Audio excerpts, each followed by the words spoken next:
Tired. We're coming to you live from Ghana, Africa. So yes, we are. We're still getting used to the change. And I tell you, it's really been a wonderful change in Africa. You can see the culture and the beauty is great. Yeah. And so, rich in culture, rich in very much so. scriptural culture. The Yes. things they do by nature aren't in the Torah. How about that holiday the other day? I'm telling you, it was really good. We ate the whole lot. So we're just having fun here in the land. And for those of you who have never been, you should start planning because this is a wonderful place. A lot of culture, a lot of history, and it is a very ancient culture. So you will find three classes here: for the middle, and the wealthy. So it's just pretty much like a country where you have those visions of culture and tradition. Yeah, and I think that the difference here is what, as we can see, as we were talking earlier today, we can see the scripture Yes, here because of the different aspects, just being on the continent, being in the land of plenty, the land of yes. See, when it talks about the talks about the former and latter rain. Mm-hmm. Well, that's what they have here, two seasons, rain and dry. The former and latter rain, they have that. I mean, so things just that they deal with on a natural level that we read scripturally, we are seeing it. So we actually see the Torah come alive. Yes. Here and studying and teaching. Speaking of the Torah, I'd like to say thank you to everyone who has been following us on Let's Talk Torah. So let's jump right into today's lesson.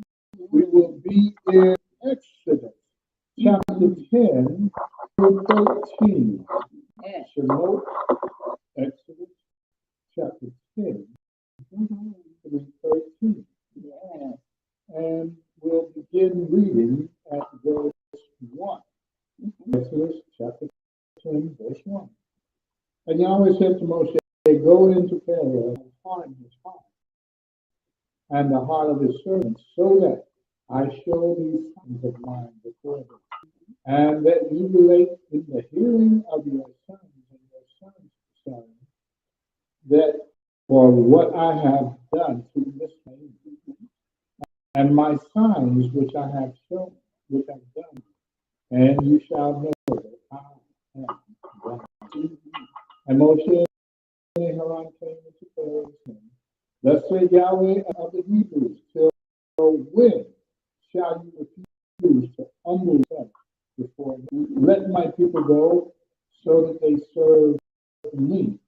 Or else, if you refuse to let my people go, tomorrow I am bringing locusts within your borders, and they shall cover the surface of the land so that it is able to see the land, and they shall eat the rest of what has escaped, which remains to you from the head, and they shall eat every tree which grows up for you in the field, and they shall fill your houses, and the houses of your servants, and the houses of the Israelites, which neither your fathers nor your fathers have seen since the days that they were on the earth to this day. Then he turned and went out from there. Verse 7. And Pharaoh's servant said to him, till when would this one be a snare to us? Let the men go, so that they serve Yahweh the Elohim. Do you not know that Mizraim is destroyed? And Moshe and Haran were brought back to Pharaoh. And he said to them, go, serve Yahweh Elohim.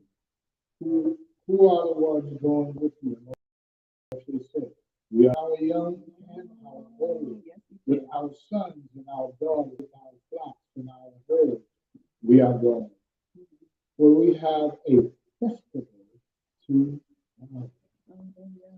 All right, so this is where we can begin to dig in. I want you to feel free to read the rest of the chapter as you want to comb through. We'll not go through go through every chapter, but not every verse. And so we'll do more summarizing so we can get through the chapters a little quicker, but at the same time still rendering enough information that if you have any questions, you can always get back to us and we'll do our best to, if we don't know the answer, search for it. Exactly.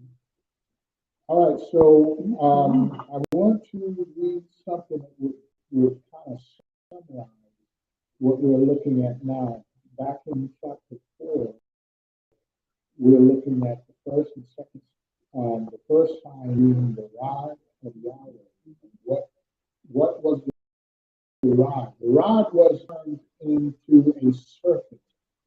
And Moshe, even though he fled, as the scripture says, he ran from the serpent, but Yahweh told him to pick it up by the tail, of which he did, and it restored as a rod, which brings us to the second sign. Yes. The second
looks like Okay, we're back in. we're back in. Okay.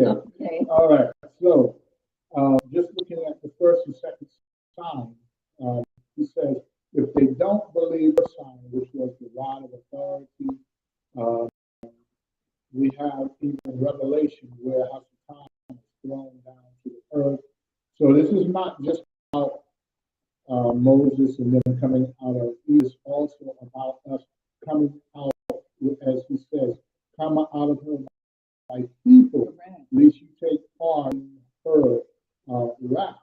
And this is coming out of Revelation. So we know that in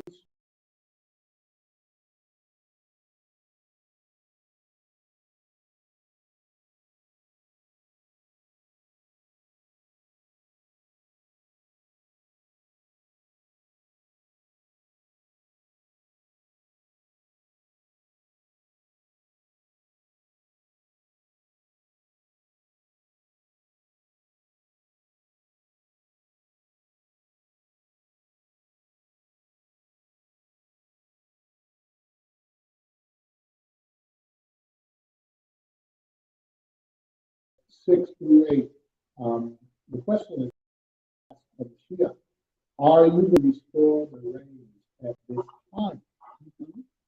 And what they were asking was jumping ahead of the plan that Yahweh has, which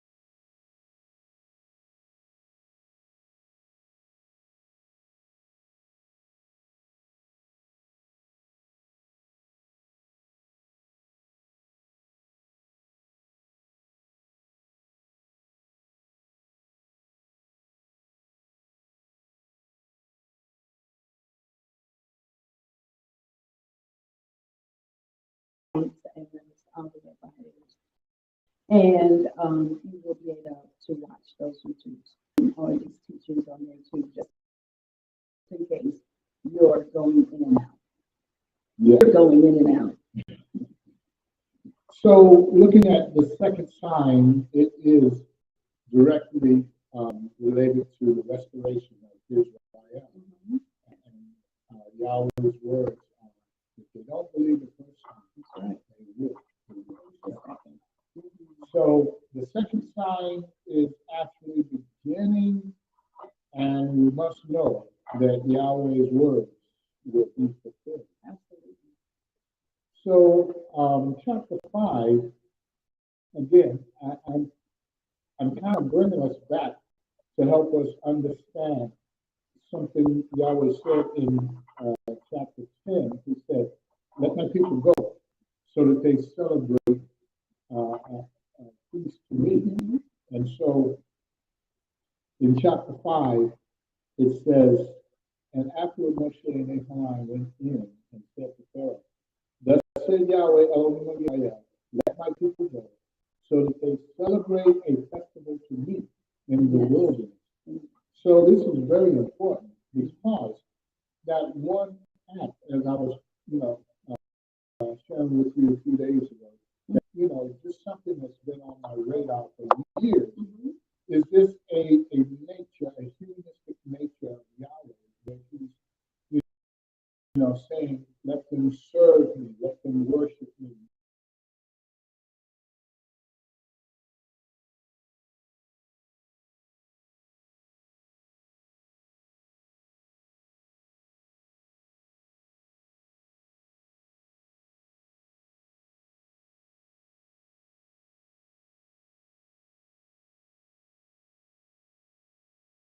Creation, because he is the Father himself in the very nature of celebrating the festival, which encapsulates all of the feasts and festivals of the which starts with the Sabbath.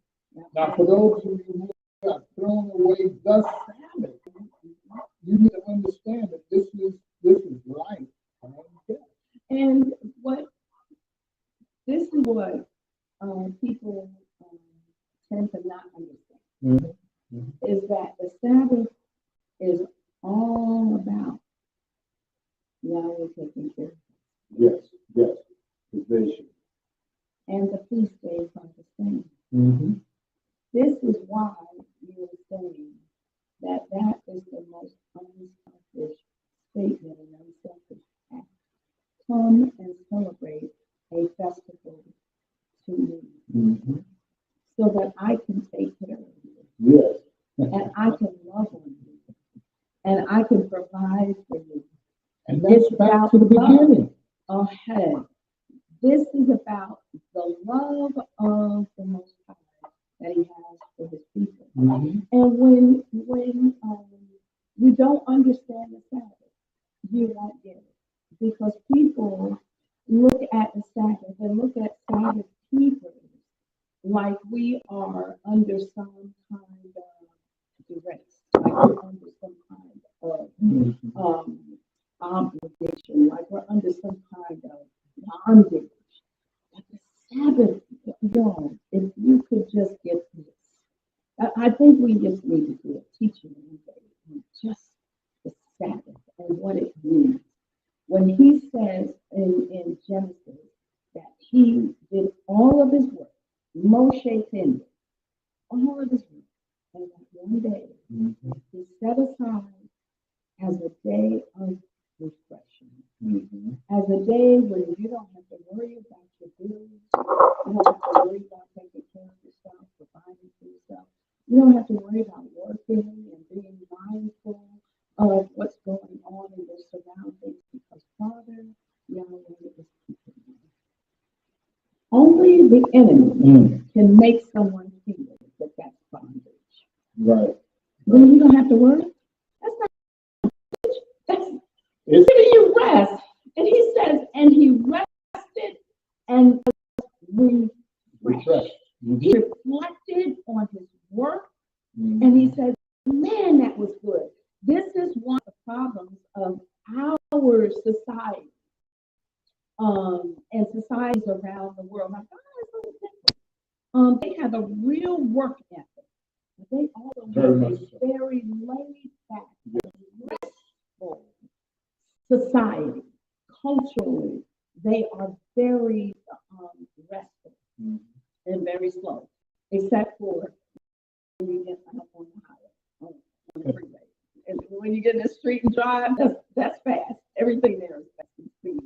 But so there is an understanding of being at peace and at rest, and that no one, when you're not having to worry about paying bills, you're not having to worry about having to go out and punch a clock. You're not having to worry about it. This is a blessing. So when Father Yah says, as you said, come out and have a festival Mhm. to me, he's saying, come out, my bride, and be with me. Just let me love on you. Let me love on you. And that's one of the rules and one of the laws around a newly married couple, that they get one whole year to just be with each other. And they just love each other.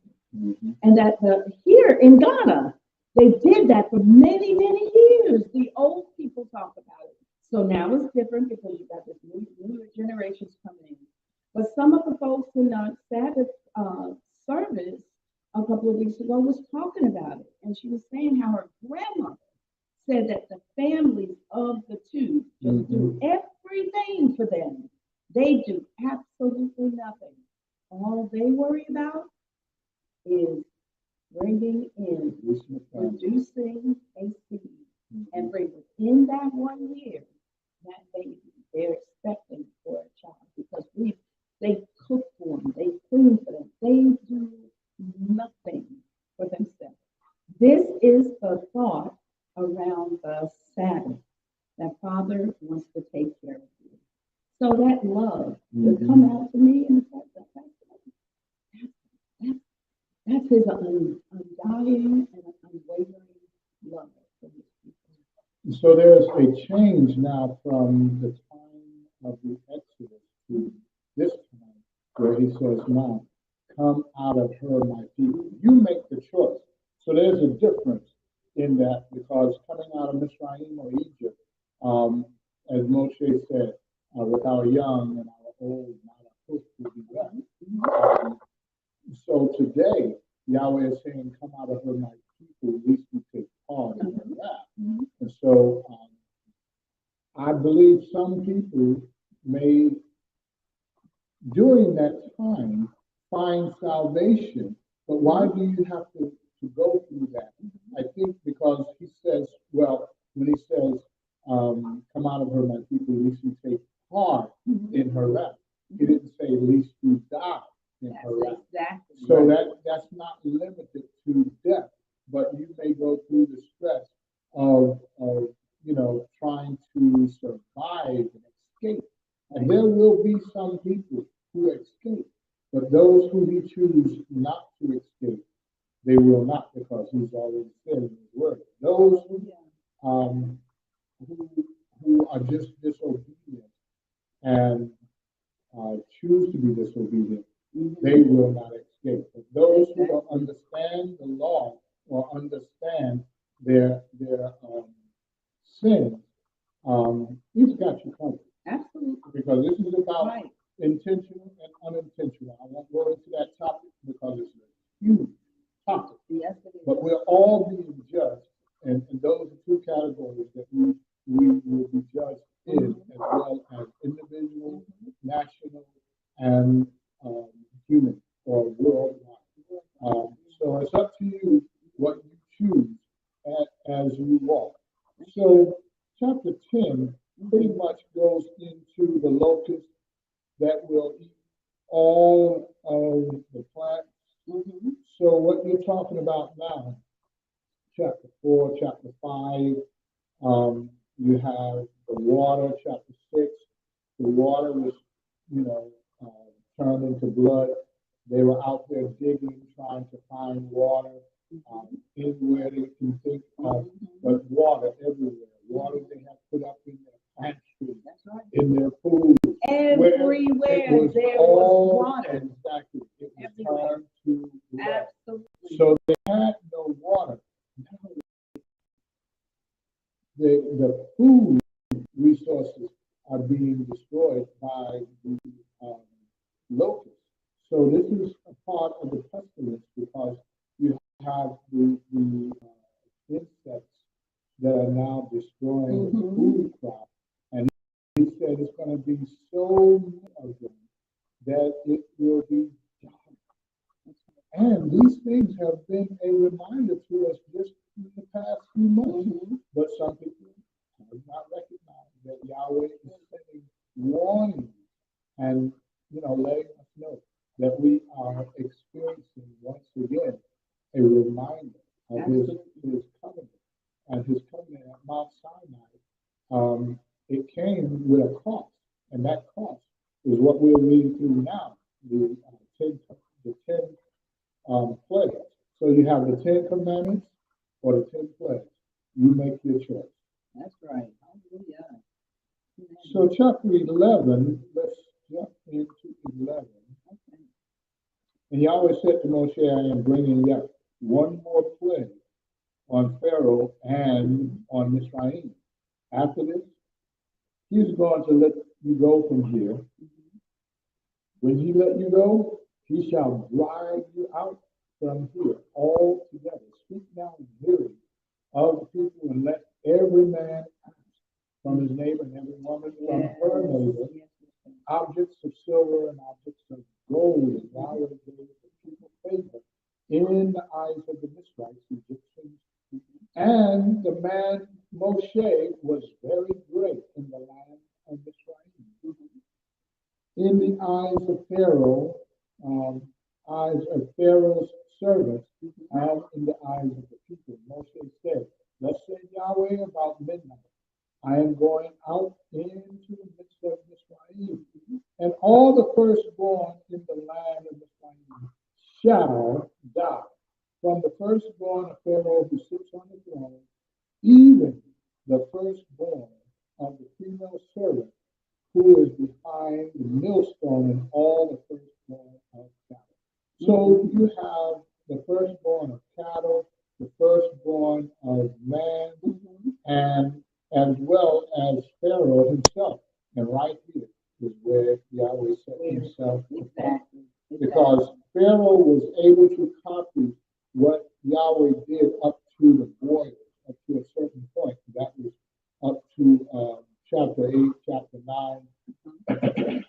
And so now we're in chapter 10, and we see a couple more, and the last one being the firstborn. And so this is where, again, Yahweh sets himself apart as King of kings. Because Pharaoh is the king of the greatest nation on earth of that time. But now Yahweh is setting himself apart by saying, I'm taking your firstborn son. Why? Because my firstborn son, all the things that you have done to him, now I'm going to choose to take your firstborn. And he chose the firstborn rather than, very, very specific. That's like a bullseye. He's being very specific, target sensitive, and he's showing exactly who and what. If they were a firstborn this night, they would die. By midnight, Yahweh sends his messengers down through those corridors of Egypt, and there was wailing in Mizraim, and they could not take it, because now their firstborn babies, no matter where they were dying. If you were a parent and a firstborn, you probably died as well, because as a grandparent, you have a firstborn. That's right. And the pattern is being sustained. All firstborn. So if you are a grandparent, your firstborn is also dying. And that was something tangible. Yes, They could, yes. that they. You can't argue with that. That's marksmanship. I mean, he Absolutely. hit the target. Exactly. And that's so prevalent concerning how he provides Mhm. destruction and deliverance. Both. Simultaneous. Absolutely. Simultaneous. Same time. So when it comes time for the great judgment, there's judgments. I'll give you 14. You have 1 through 7 of the trumpet, which are all judgments to a lesser degree than, and that's Revelation chapter 6. Well, that's just the seals, which goes into 7 and 8. Then you'll see the trumpets through 8, 9, 10, 11, and 13. But by the time you get to on up to 16, by the time you get to 16, you're now in the bowl. It says, and he shall pour out the bowls on the earth, and 1/3 of the sun is blotted out. 1/3 of humanity. So this is a greater degree. And so as these bowls are being poured out, when trumpet 6 and 7 takes place, 6, I can tell you now, chapter 6 will be so hard on mankind. They will then say, you know what? Revelation says, mountain fall on me, for you must hide us from the Lamb. This is going to be hard. This is how you can tell where we are in time, which is by the signs. Just like if you were to go back and read the 10 plagues, you can probably tell now what was what. By the time he got to the 9th, you know what comes after that, the 10th, which is the first one. After that, they're gone. So when he poured out the 10th plague, he said, they're going to let you go. So this is being repeated because he's saying by the time he gets to number 6, it's going to be so intense. Israel now is taken out of the nation. And so this is how I know we haven't gotten to the 6th trumpet yet, nor the 6th bowl yet. Because what follows is number 7 on both ends. And number 7 on both ends, Israel can't be out here. This is where they are hidden away and provided for, protected, where he's feeding them, nourishing them.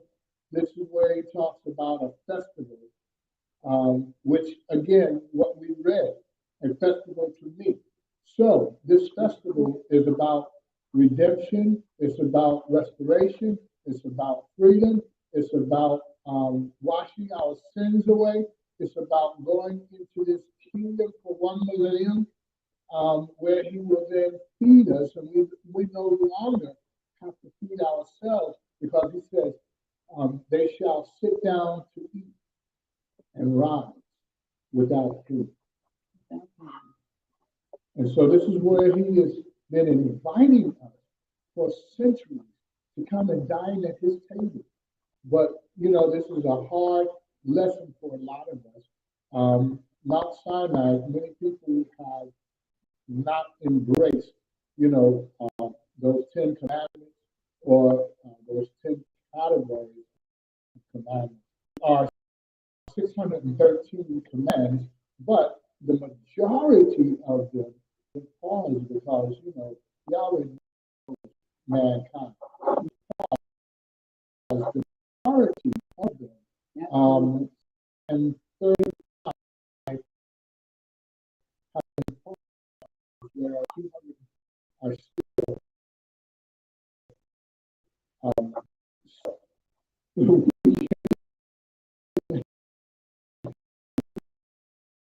we can't give comments, but he said if you love him,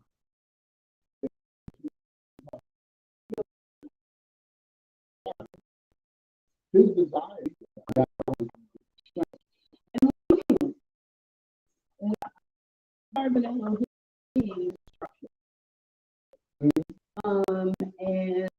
And we go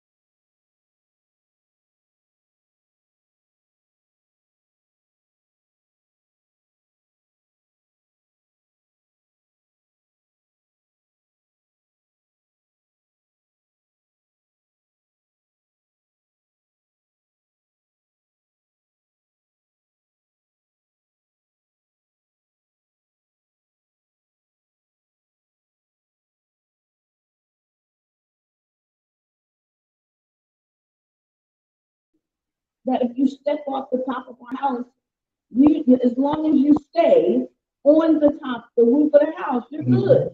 But as soon as you step off, you go into what? Into the hands of gravity. Now you are in the laws of gravity. It's the same thing with sin. When we step out and become now in a position